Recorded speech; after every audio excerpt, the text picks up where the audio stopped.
Hey, welcome to Story on the Spot. We will be right back to introduce these guys after these messages.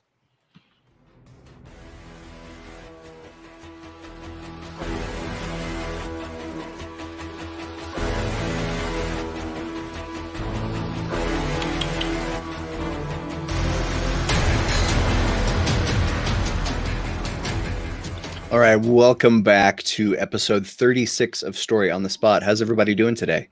You good? Awesome. Jittery but better. Where am I? What year is it? 2021. And yeah. December 38th, 2020.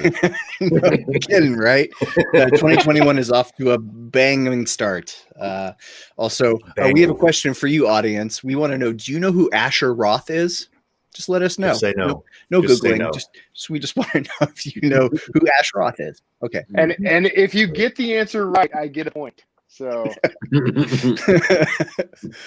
get the answer right, Kevin will drink a 12-pack of Schlitz on air. Yeah, that works for me. I like that. And then we'll make him improv fiction stories. What's a Schlitz? All right. That was Patsy Cline's era. You probably aren't old enough to know. We'll make it a natty ice. Or natty light. Badger says hello. Everyone, welcome to the show. Last week's winner was Craig, who's not here, so it doesn't even matter.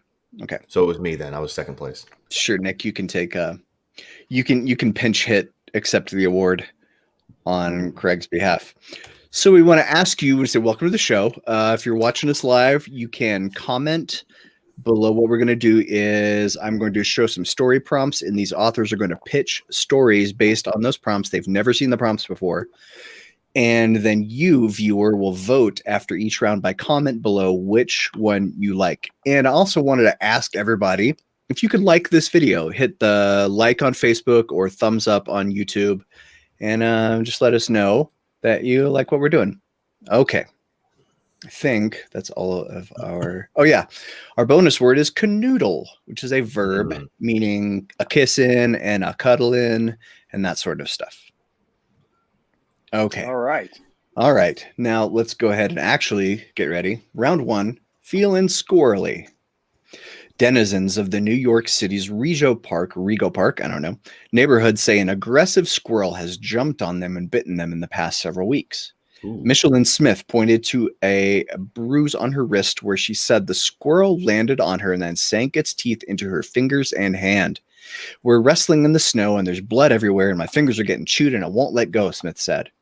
A photo says she took after the attack shows a snowy pathway covered in blood. Okay, who would like to be the first to pitch us a story based on feeling squirrely? What do we think is really going on here? Well, I guess I'll have to go first and tell everybody, go the obvious route before anyone else takes it and say this is a classic case of zombie outbreak. We've got a mad scientist who's cooked up this virus that's supposed to create zombies, but it's just not working on humans the way it's supposed to. And he's watched Walking Dead and World War Z, and he just really he doesn't really care what kind of zombie he gets. I mean, he'd prefer kind of the Max Brooks kind because those are terrifying. But he just wants a zombie, and he just can't figure out how to reanimate the dead. So instead of killing, he's got some humanity left in him. So instead of just killing people and wasting it, he's started dabbling in the smaller mammal varieties, and he has effectively now created a rabbit zombie, a hamster zombie, and he's worked his way up to a squirrel zombie. And for those of you out there who are scientists and say that rabbits are bigger than squirrels, you're wrong. So he's actually worked his way up to the squirrels. I'm a squirrelologist, and so he has turned them into zombies, and he has made them basically canoodle in order to share their zombiness. And he's slowly turning the world into one that he's going to be able to make zombies out of people one day. But the problem is, because they're squirrels and rabbits and hamsters, and he's turned them into zombies who like to canoodle in order to further their bloodline, he's afraid the world is going to be taken over by squirrels and rabbits and zombie gerbils. So that's where our hero comes in to save the day. He actually has to try to figure out how to kill and exterminate all these things. One, before the world finds out that they're zombies, and two, before they take over the world by chewing off people's fingers. We can't have a lot of fingerless pedestrians out there, you know. How will we use our phones? We wouldn't be able to get anything done. Yeah, and I agree. It's smarter to do that before the invasion happens. Okay. Kevin or RA? I can go if Kevin wants to go last. Sure. All right, Mr. Loked Out, Gangsta Set, Trip and Banger. And all my homies are down, so don't arouse my anger, fool. All right. Coolio.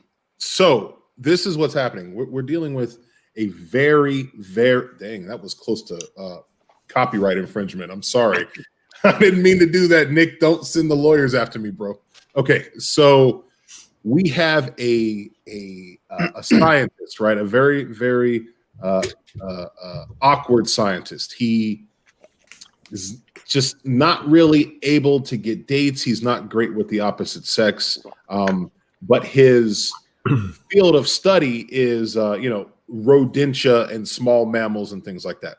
So he finally manages to ask a woman that he sees on the street every day taking the subway. He manages to ask her out, okay? And it's the first time he's ever had a date in his whole life. Like, his mom helps him tie his tie and everything. You know, he's just really awkward.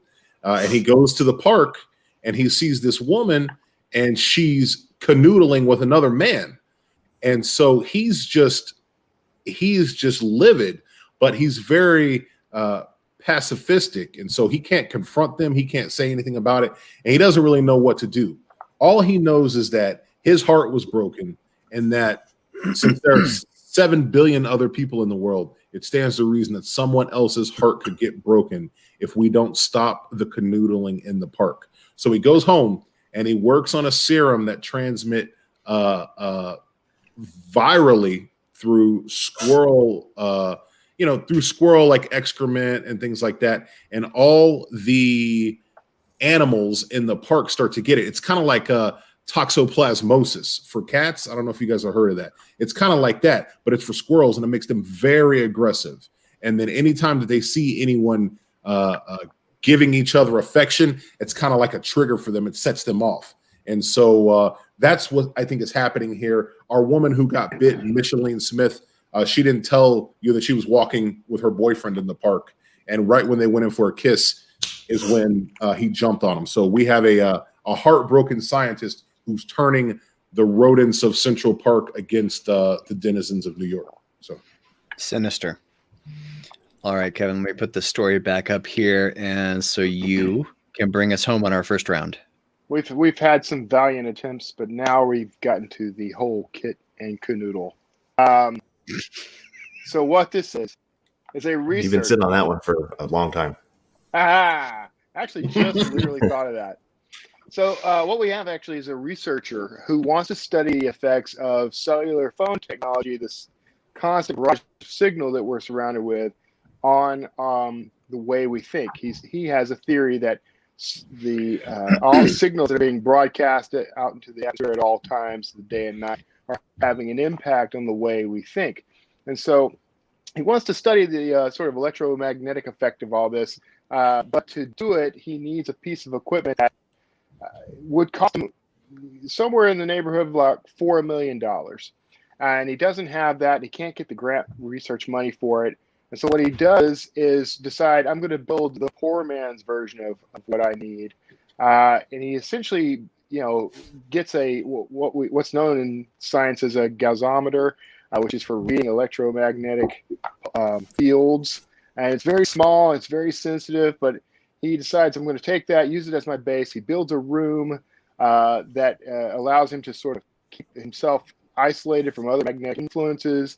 And he puts a series of cell phones in the room, and he puts himself in the room. He's going to use himself as his own test subject. So he does this.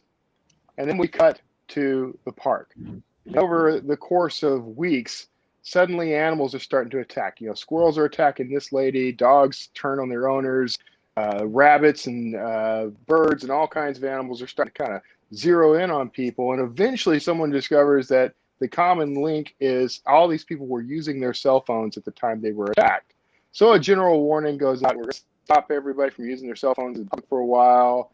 Of course, some people refuse. My rights and liberty allow me to use my phone in public anytime I want. And so, the periodic attack, at first it's kind of a light, low number, but then it starts to increase in frequency and occurrences. And in trying to track down why this is happening, somebody hits on the idea of let's test and see like cell phone signals and all the different signals and see if there's a correlation here. And they discover there are spikes. At all the attacks, there are spikes.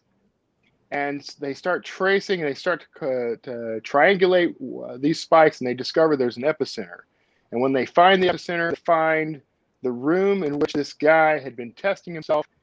Something about his experiment had actually rendered him unconscious into a coma, and his consciousness was essentially merged with the signal from these devices, and that was radiating outward. And his attempt to try to free himself from this and rescue himself was triggering something in these animals to attack humanity. And so they rescue him, and they think it's all over. But when it's all said and done and the attacks have subsided, one day the guy gets a cell phone call from his hospital bed, and when he picks it up, his eyes roll back into his head, and suddenly it's all started over again, and animals start attacking again, thus preparing us for the sequel.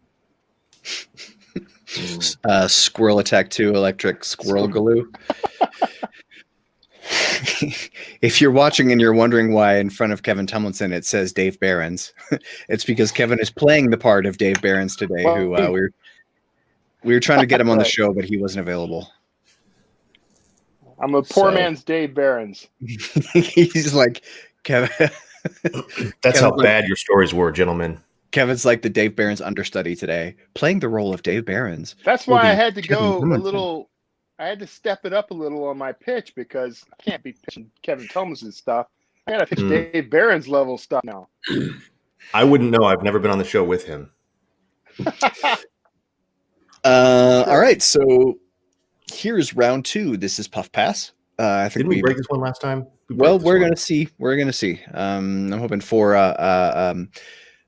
bushy-tailed and bright-eyed, happy, optimistic pitching, energetic pitching instead of the train wreck that was last time. Okay.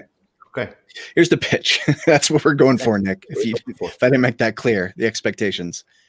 Okay. An ex-cop sees his neighbor sneaking around, acting suspicious. After a brief sneak mission, the ex-cop discovers his neighbor is harboring a terrible secret in his garage. And Nick, you go. You start us off. He eyeballs his way into the through the windows of the garage and sees that there's about 4 or 5 large industrial-sized trash cans inside the garage, and in each trash bag has what seems to be like a kind of a mesh garden weed blocker type material on top of them, but they are full of something lumpy, and they're all sort of squirming and round, and they're just underneath each of these pieces of mesh are just kind of bumping around, and they're clearly alive, which means, Kevin. So this, I didn't quite hear everything Nick said. So stuff is alive underneath. Squirming trash bags full of stuff. Squirming trash bags full of stuff. So in investigating this, our hero tears open one of these trash bags and is appalled to discover a collection of writhing, moving, autonomous human limbs past RA. So our hero, the cop, is very taken aback by seeing this, but it's not the first time that he's heard of such a thing. His grandfather was from the old country, no particular old country, just the old country, and they told tales of what they called the Strigoi or the vampire or the Nosferatu, right? And they have a way that they keep people's dismembered bodies alive so the body doesn't begin to decompose, because even vampires have expiration dates on things that they eat. So our hero decides, this is a vampire. This is what I need to do. He looks over. He sees a hoe in the corner. He breaks the edge off. Now he's got a sharpened stick, and he walks up to the garage door with his hand poised to touch it, and then it swings open, and Nick's going to tell us what happens. And the edgy hoe says, "Why are you holding me like?" No, I'm just kidding. I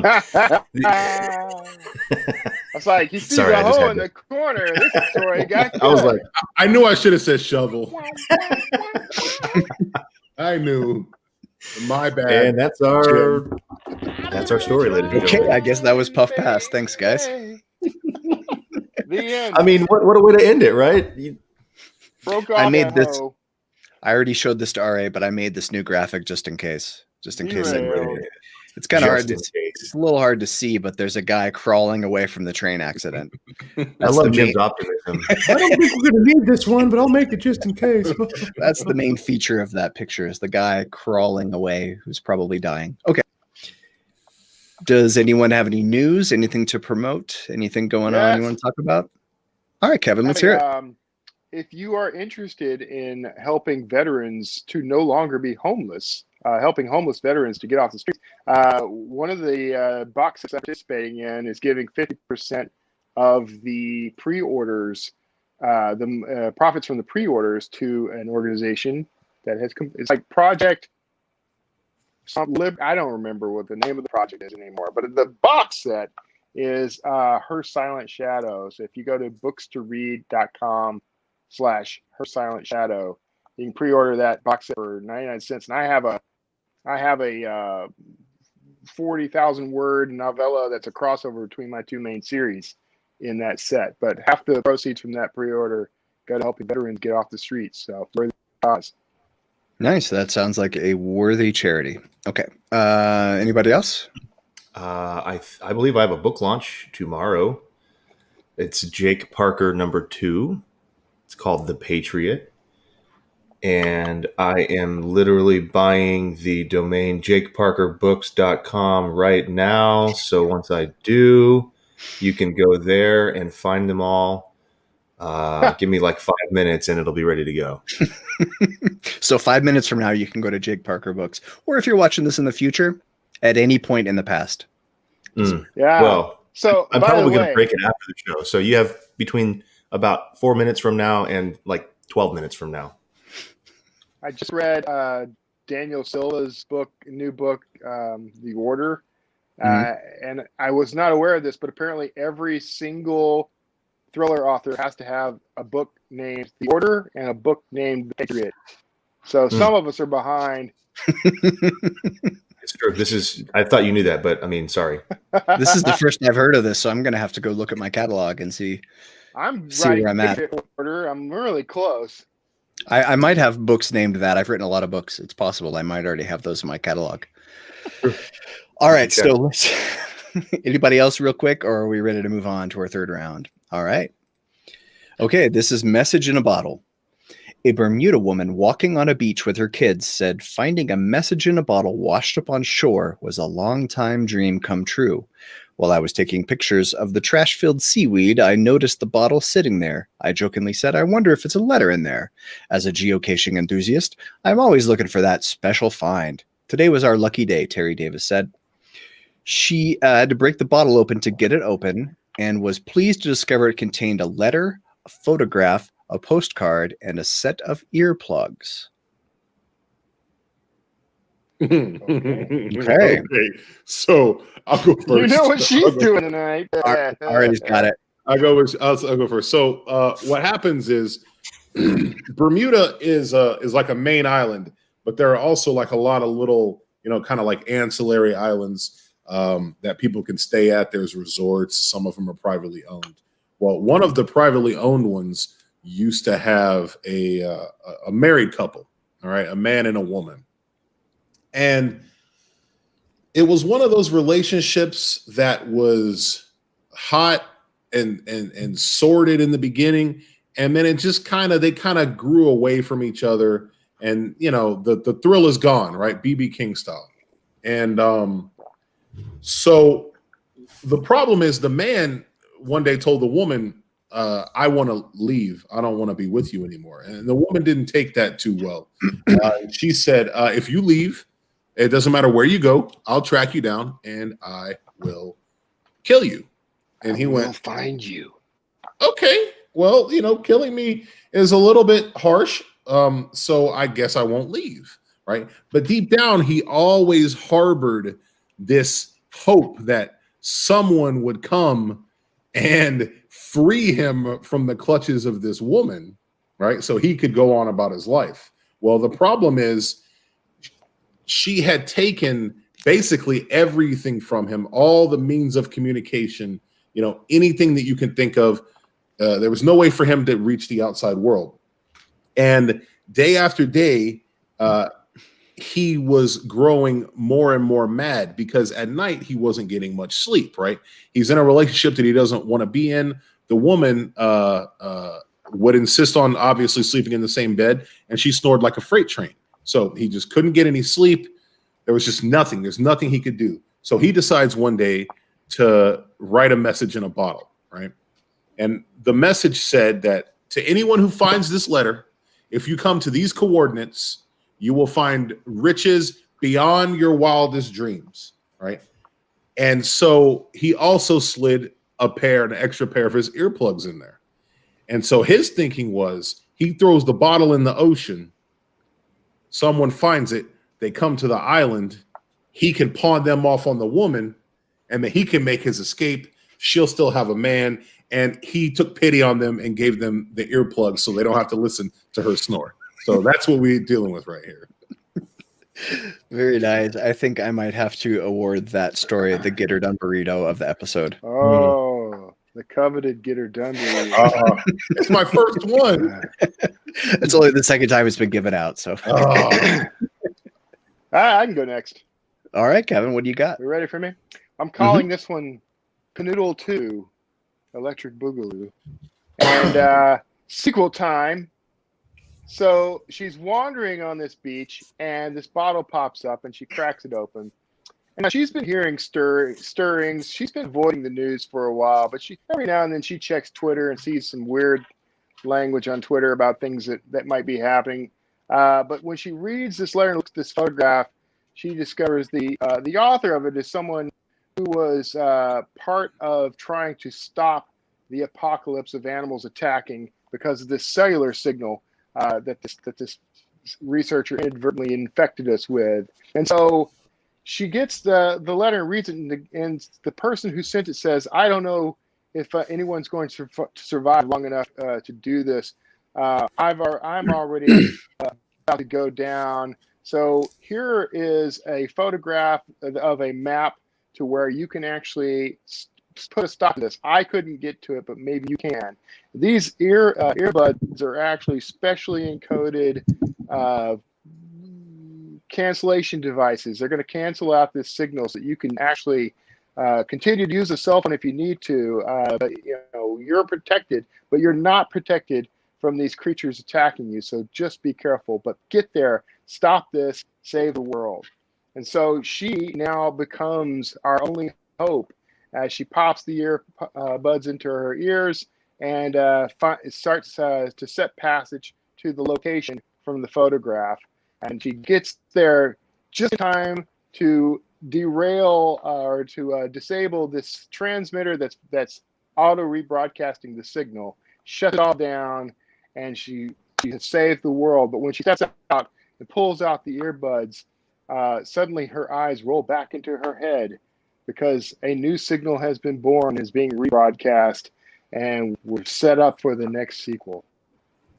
There's going to be another one. We'll look forward to that next week.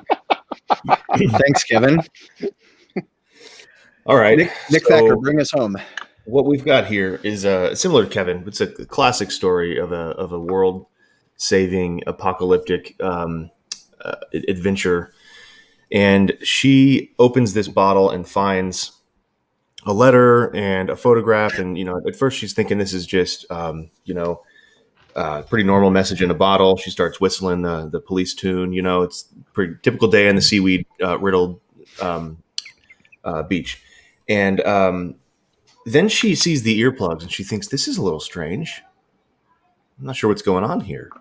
So she, you know, joking around with her kids, she takes the earplugs and puts them in her ears and goes, look, I found these earplugs. And suddenly this sonic boom pressure wave completely busts the eardrums of everybody inside except for her, including her kids. Her kids are like, ah! Their ears are bleeding and everything. It's beautiful. It's a great scene.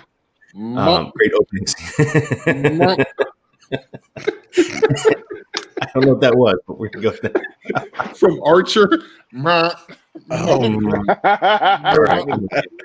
Do you want ants? Because that's how you get ants.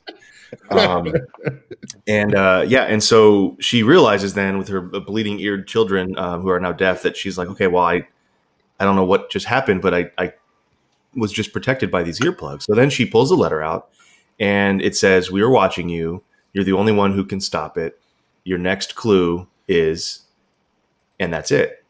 And she pulls the photograph out and it's just a picture of some iceberg looking thing down that looks to be like in the Arctic or the Antarctic Circle. And she assumes that must be her next clue. And so she has to go on a world spanning adventure trying to figure out who just de-eared her children and everyone else on the beach and what they're planning on doing next. Dun, dun, dun. Title: Silent Runnings. Bad. Nice. Thank you, Nick. All right, everyone. So that's, you know what? That's pretty much our show. I think we're just about ready to get out of here. That's it? That's pretty much it. Yeah. You know, I would like to. All I had to endure this week. If you want to talk more, Kevin, if you want to pitch us more stories, you can feel free. Third sequel lined up. Right, we're good. Next time. So everyone, Vote thank for you me for to hear watching. the third sequel. If why are you threatening to not come back next week? Is that what you're saying? We know my track record. All right, so we've got some votes here. Lisa likes RA. Lisa also likes Nick in the last round, which is surprising because I thought you two were mortal arch enemies after last week's kerfuffle between Nick and Lisa Badger. If you don't know what I'm talking about, go back and watch episode 35. I don't think I know what you're talking about. Nick doesn't watch that necessarily remember. This is like 4:30 in the morning for Nick. It is. It's actually just This is the last time I'm taking the competition seriously. I pitch serious, good stories. For the last time. I never. So Kevin, you got to go get everybody to vote for you. Go out and get all your friends. Go to watch and vote for you. And that's just you know, I mean, the system is rigged. Obviously, everyone knows that. All right, everyone. Thanks for watching. Welcome to 2021. It's been a great year so far, and we will see Have you. fun storming the castle. We'll see you next week if we still are a republic. Bye.